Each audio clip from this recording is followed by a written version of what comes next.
Today we're going to install this stock airbox on this 2014 Ford Mustang GT. Alright, the previous owner removed the strut support bar, so that gives us a lot more access to pull this off.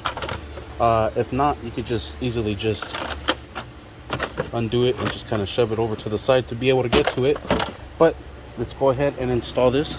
Let's go ahead and grab the stock airbox, and that is going to go right into those right there. Then it's going to line up with that one right there, right in there.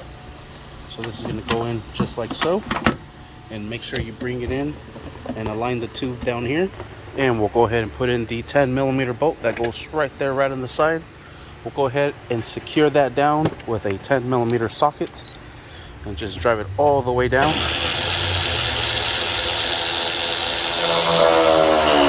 Perfect. Next, we're going to go ahead and connect the mass airflow sensor. There's a little safety tab on there, so go ahead and press it in. This here is going to go attach right there. And this clips right into that to hold it into place. Now we're ready to put in the stock air line, which is right here.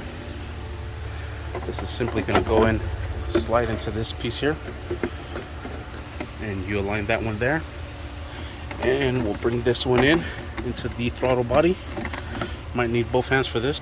And there we have it, and we're going to use an 8mm to secure these down, both of them on both sides. Come on.